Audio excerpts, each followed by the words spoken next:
Hey guys, this is Jake with Memory Cards, and I'm here with Julien, What up? and we're going to be trying something a little new today. We're going to be doing a dual review of sorts for the game Steamworld Dig 2. Just a So this just a is dual review. It's just a dual review. okay. Well, it's just a dual review. So we're doing this because both of us actually enjoy this game quite a lot, and we both have been playing it quite a lot lately. You could say that we both have opinions on it. Yeah, we both have some opinions. We both have Um, feelings. We both have opinions, and that's what we're gonna do for you. We're just gonna take those opinions and we're gonna put them in your head. Forget about it. Forget about it. So yeah, let's get into this. So the plot and the gameplay for SteamWorld Dig 2 are quite pretty much similar exactly as SteamWorld Dig 1. Did you play the first one? Yeah, I did. I got it from I believe a Humble bundle on the 3DS or the okay. Wii U. I can't remember. It was a great game though. I really enjoyed it. So this one you take control of a character named Dorothy, also known as Dot, which is a Steam-driven robot who was also in SteamWorld Dig 1, and she was an ally. She was. Oh, so she wasn't the main character of the first one, though, right? No, because in this one, in SteamWorld Dig 2, you're actually following, you're trying to find Rusty, which was the main character of the first one. Okay.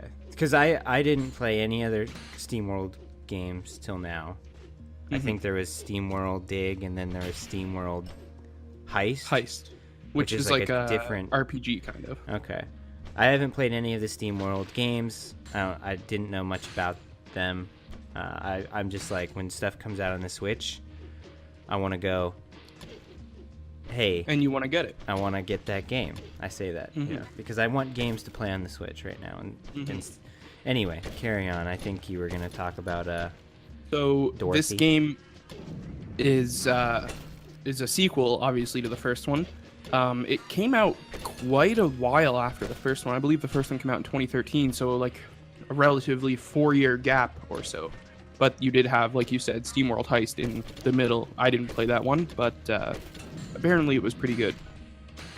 So the gameplay in SteamWorld Dig 2 is kind of like platformer Metroidvania. It's super. It's very Metroidvania.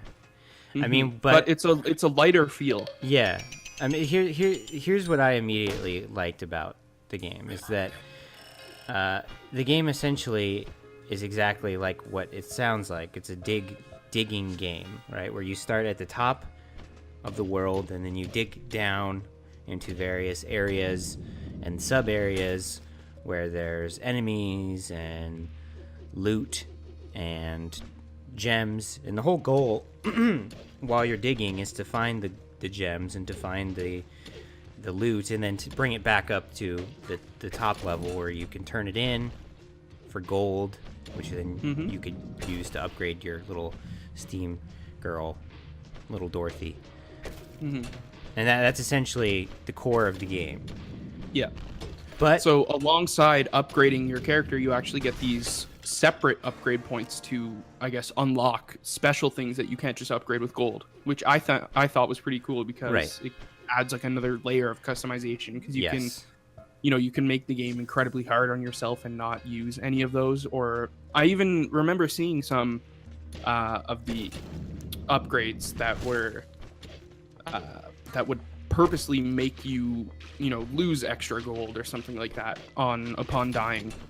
Right. I mean, the thing is like you gotta, at that point when you're leveling up or gaining the ability to unlock more abilities, I guess, you have to manage what you want to have on your character, because how that works is essentially that you have these cogs, right, that you find throughout the worlds, usually in secret areas, and using those cogs you can give yourself special abilities, but you have to manage what you use your cogs for. And you can change them out anytime, though. So it gives you the option to go down into a certain area with a specific build. Like if there's an area that has more enemies than another area, you might want to have a lot of abilities on your character at that time that provide more defense, or show the enemy's health bar, or grant extra damage from your pickaxe, stuff like that. So let's talk about the story in this game, I was, I haven't beaten the game yet, but I was pleasantly surprised by the story in this. Like, it wasn't overly cheesy or anything like that. It was filled with, it's very cute, charming characters. It's very cute. It's a cute looking game, and all the characters are pretty cute and as you said, charming, and they're all little quirky characters. And what goes along with that, for me at least, is I didn't find myself particularly interested in the story, not because it was uninteresting or poorly written or anything. I just was having so much fun digging down. And there were parts in the game where a character would be talking and talking, and I'd be like, okay, I would rather just go play the game. Exactly. Because the gameplay is just that good. Yeah, I mean, it's not necessarily a flaw. No, it's a testament to just how much better the gameplay is compared to the story. Yeah, it's just there's a story there. It exists. The characters are cute. They say funny things from time to time. But the majority of what you're going to be wanting to focus and spend your time doing is not talking to the characters for any length of period of time. You want to just go find your gems, and explore. Because I mean, that's the foundation of this game is exploration. Well, let's just put it this way: like, every time that I would boot up the game, I would just be excited to go back and get back to playing where I was. Yeah. Because it would just be so much fun to just keep progressing. I didn't really care that much about the story, but the story did add a nice layer to the actual overall game, which was great. I need to say some things that I didn't like about the game. Yeah, lay it on me. There's a few things, and this is, as I said, this is my first experience with the Steamworld games. One of the things that I found frustrating while exploring, and this is probably because I played Minecraft for a long time back in the day, and other games like Terraria, and even God, why can't I think of the fucking name of that game right now? It just came out. Stardew Valley. Okay. So obviously Stardew Valley isn't a game where you're digging down into the earth itself looking for stuff, but what all of those games I mentioned have is the ability to place and attack and dig in omnidirectional. Like, you can go top right, bottom left. They all exist in a 3D space in which you can dig all around you, right? Or attack all around you because they're in a 3D space. Steamworld is a 2D platformer. Yeah. And the way that the digging and attacking of enemies works is that you have 4 directions in which you can dig and 4 directions in which you can attack: up, down, left, and right. Yeah. And for me, I found myself in a lot of instances when digging into the ground, going down into these caves, where I had put myself in a position because I didn't properly manage digging well, to where I created an instance where I was kind of stuck, or that I had to backtrack heavily, which could have been avoided if I could have just dug to the bottom right or top right.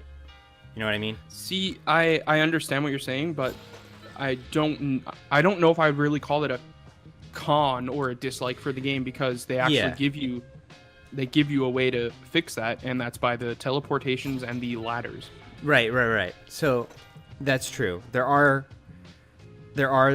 is areas that you can get to that have a teleportation thing, which acts as fast travel. So you can fast travel throughout the caves that you explore, which is fine. That's a great touch and does help with that. And I don't think that what I just said, with this directional thing, it's not a huge deterrent for me. I mean, I'm still obviously enjoying the game. I just found myself in situations where I was just like, oh God, I just want to fucking hit that thing in the top right so I can go that way, but I couldn't. You can either go down, left, up. Yeah, I get what you mean, but once again, I would say once you get further into the game, you unlock things where you can shoot little rockets or whatnot. Right. I really didn't find it as a hindrance or anything. I actually liked it because it gave you I don't know the right word. Like it was just more for you to do. Yeah, that's true. I can Or a agree with that. different way for you to play, I guess. I think I'm farther than you because I just got to a point where I unlocked like a hook shot. Yeah, I have that too. Oh, okay. So the hook shot is, pretty much just got to that point, and I haven't really been able to like fully utilize it exploring caves. But I feel like if that's gonna help a lot with it. Yeah, it does, because once you're on the hook shot, you're able to, you know, shoot things with it, or you're able to shoot things with your other weapon at least. And I think that it just brings like a whole new element to the entire game. Yeah, I'm definitely excited to see what else. I think I'm at the point where I have a lot of the upgrades that are available, and I feel like the rest of the game I'm just gonna like coast through as soon as I spend some more time with it. But I've enjoyed it. I think it's one of the best Switch games out right now, especially for the price. It's pretty cheap. Yeah, I think it's. I think it was only $10 American. It might be 14, or maybe it was 20. Yeah, I know in Canada it was like cheap though. $21.99. Yeah, I'm guessing it's like $14.99 American. It's like a middle ground. I don't remember exactly how much it is, but it's 20 American actually. Oh, okay. So for that price, so it was like 27. For that price, it's pretty good. Yeah, I mean, because there's a lot to unlock, and then there's a lot to go back and, you know, because there'll be things in the first few levels where you can't unlock it until you get, you know, let's say the hook shot, for instance. So you can backtrack and then go unlock things there. Yeah, exactly. So like, all in all, I would definitely recommend this game to pretty much anybody. Like, I don't have any cons, any glaring cons, I guess. Yeah. The music was fantastic. I really love the music actually in the town, because it really sets like a Western feel.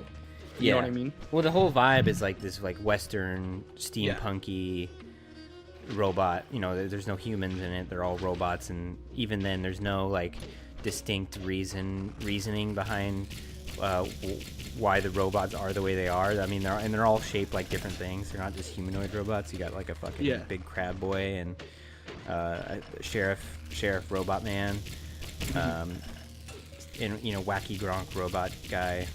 They're all there. All the classic robot characters are there, I guess. I mean, I have no glaring issues about this game. You know, I recommend this hand over foot to anybody. I recommend it ham over fist to anyone. Ham? I recommend ham. Okay. Over a fist. So what I mean by that is if you're in the eShop and you're looking for games to buy, this game is a ham sandwich, and a game like Tower of Babel is a fist to the face. Okay.